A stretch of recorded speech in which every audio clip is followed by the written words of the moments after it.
The world holds its breath in a few rare places. Here, high in the Himalayas, a kingdom sleeps under a blanket of stars. This is Bhutan, the land of the Thunder Dragon. It is a place guarded by mountains, veiled in mist. Before the sun graces the peaks, a deep silence reigns. It is a silence so profound you can hear the pulse of the earth itself. The air is thin, sharp, and carries the scent of pine and damp soil. This is not just a country on a map. It is a world apart, a living sanctuary where time flows differently, measured not by clocks, but by the rhythm of seasons and the turning of prayer wheels. A faint light appears on the eastern horizon. It is a whisper of gold against a canvas of indigo. The great peaks of Jomolhari and Gangkar Puensum begin to emerge from the darkness. They are like ancient gods awakening from a long slumber. Below, in the deep valleys, the mist stirs. It moves like a living entity, a dragon's breath exhaled over the sleeping landscape. This is the moment of transition. The world shifts from dream to reality. The first calls of unseen birds echo through the forests, a tentative chorus celebrating the dawn. A lone dog barks in a distant village, its sound absorbed by the immense space. Here, nature is not a backdrop, it is the main character. The mountains are not mere rock and ice. They are protectors, sources of life-giving water, and the homes of spirits. The rivers that carve through these valleys are not just streams. They are the arteries of the nation, carrying stories from the glaciers to the plains. Every gust of wind that rustles the prayer flag seems to carry a message. It speaks of impermanence, of resilience, of a deep connection between all living things. The people who live here understand this language. They have listened to it for centuries. As the sun climbs higher, its rays pierce the valley fog. They reveal a patchwork of terraced fields, clinging to the steep hillsides. The vibrant green of young rice shoots contrasts with the dark, ancient forests. Small, whitewashed houses with intricately carved wooden windows begin to appear. Smoke curls from their chimneys, a sign of life stirring within. A farmer, wrapped in a traditional go, walks slowly along a narrow path, his footsteps sure and steady. He is not rushing. Here, in the embrace of the mountains, there is no need to hurry. The day will unfold as it is meant to. The Paro Valley is one of Bhutan's most sacred landscapes. It is a wide, fertile basin, cradled by forested hills. The Paro Chu River, its water clear and cold, meanders through the valley floor. Its gentle murmur is a constant companion. Along its banks, willow trees weep gracefully, their leaves shimmering in the breeze. This valley is the gateway to Bhutan for many, but it is also a heartland. It is a place where agriculture, spirituality, and daily life are interwoven so tightly they are inseparable. The air here is filled with the scent of burning juniper, an offering made each morning to appease local deities. Life unfolds with a quiet rhythm. In the fields, families work together, their movements synchronized by generations of practice. They plant rice, harvest potatoes, and tend to their chilies, which lie drying on rooftops like crimson carpets. There are no loud machines here to shatter the peace. Instead, you hear the swish of a scythe, the low moo of a cow, and the cheerful chatter of neighbors. Children, their cheeks rosy from the mountain air, play in the fields. Their laughter rings out, a pure and joyful sound that echoes off the hillsides. They learn from a young age the importance of the land that sustains them. The architecture itself tells a story. The houses are built from rammed earth and timber, using techniques passed down designed to withstand the harsh winters and to live in harmony with the environment. Intricate paintings of dragons, tigers, and mythical birds adorn the walls and windows. These are not merely decorations, they are symbols of protection, prosperity, of a worldview where the spiritual and physical realms are one. Each home is a fortress of tradition, a sanctuary for the family, and a testament to the skill of its builders. As evening approaches, the valley is bathed in a soft golden light. The day's work is done. Families gather inside their homes around a crackling fire. The smell of butter tea and roasting barley fills the air. It is a time for storytelling, for sharing the events of the day, for reinforcing the bonds that hold the community together. Outside, the stars begin to appear in the darkening sky, more brilliant and numerous than one can imagine. The river continues its soft song, a lullaby for the sleeping valley. A sense of profound peace settles over the land, a peace born of simplicity and contentment. In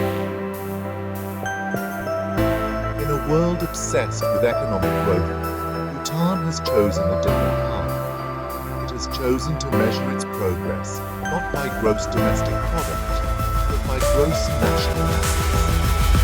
This is not just a slogan, it is the guiding philosophy of the nation.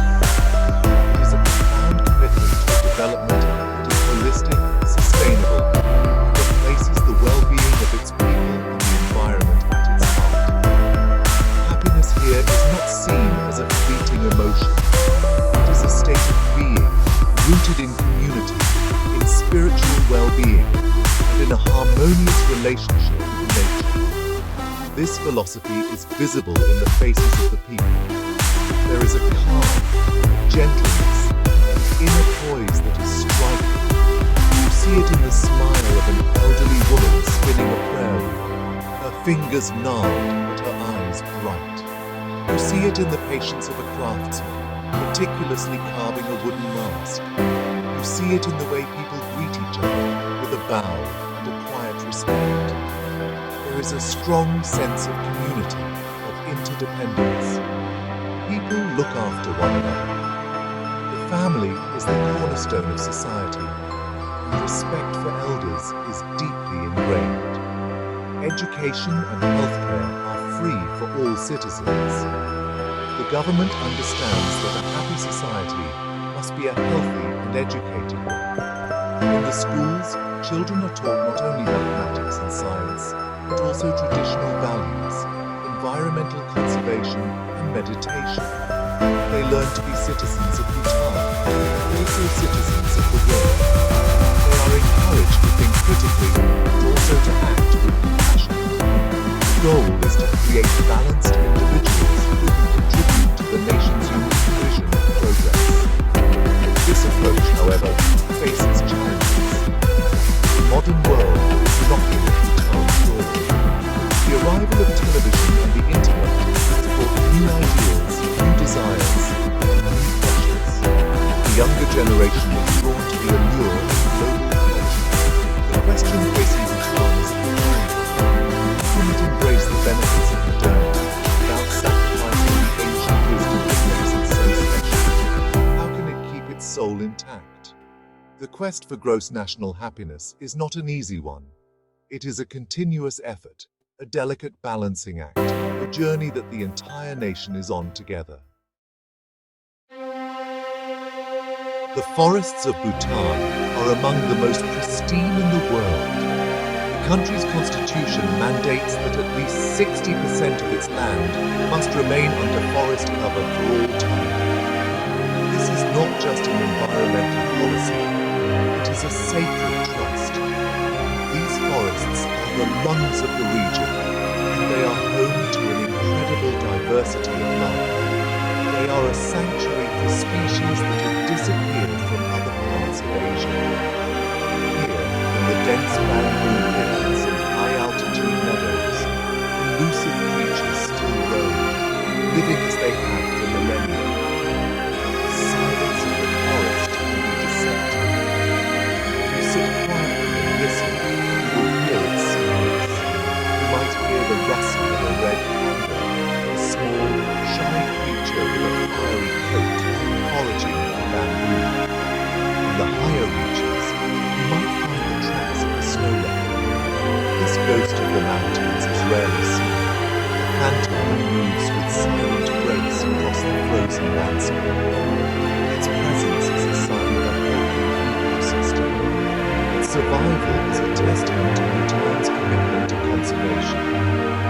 animals are not just wildlife, they are seen as fellow inhabitants of the kingdom. The forests are also home to beings of another kind. Bhutanese culture is rich with stories of spirits, deities, and yetis, known here as the Migoi. These are not just fairy tales told to children. For many Bhutanese, these beings are a real and tangible part of their world. They are guardians of the mountains, the rivers, the forests. To disrespect their domain is to invite misfortune. This belief fosters a deep and abiding respect for the natural world. It is a powerful force for conservation, perhaps more powerful than any law. This unseen world makes itself known in unexpected ways. A sudden mist that descends upon a mountain pass, a strange sound in the night, a feeling of being watched in the deep woods. These are moments that blur the line between the known and the unknown. They inspire a sense of awe and wonder, humility in the face of forces larger than oneself. To travel through Bhutan is to be reminded that there are mysteries of the world that science cannot yet explain. It is to understand that the landscape is not just a physical space, but a spiritual one inhabited by more than just humans and animals. As the sun sets behind the great mountains, a deep blue twilight descends. The valleys fill with shadows, and the world grows quiet once more. The day's cycle is complete. In a monastery high on a hill, a monk blows a long, mournful note on a conch shell. The sound echoes through the valley, a call to prayer, a signal of the day's end. It is a sound that has been heard here for 1,000 years. It speaks of continuity, of faith, of a rhythm of life that endures through the ages. It is an echo in the immense silence of the Himalayas. Bhutan is a kingdom of echoes. The past is not a foreign country here. It is a living presence. It is in the chanted prayers of the monks, in the intricate patterns of a weaver's loom, in the stories passed down from grandparent to grandchild. But there are new echoes now too. The sound of a mobile phone, the distant hum of a vehicle, the English words spoken by a young student. These are the sounds of a changing world. They mix with the ancient sounds, creating a new and complex harmony. The future of Bhutan will be written in the way these echoes blend together. What is the secret of this hidden kingdom? Perhaps it is not one secret, but many. It is the wisdom to value happiness over wealth. It is the courage to protect its culture and environment in a world that demands conformity. It is the humility to live in awe of nature's power. It is the understanding that the most profound truths are often found not in noise and haste, but in stillness and silence. It is a way of seeing the world not as something to be conquered, but as something to be cherished. To leave Bhutan is to carry a piece of its silence with you. It stays with you, a quiet space in the back of your mind. It is a reminder that another way of life is possible. A reminder of the importance of community, of spirituality, of living in balance with the world around us. The thunder dragon may be hidden from the eyes of the world, but its heartbeat is strong. And if you listen carefully, in the quiet moments of your own life, you may just be able to hear its echo, a whisper from the roof of the world.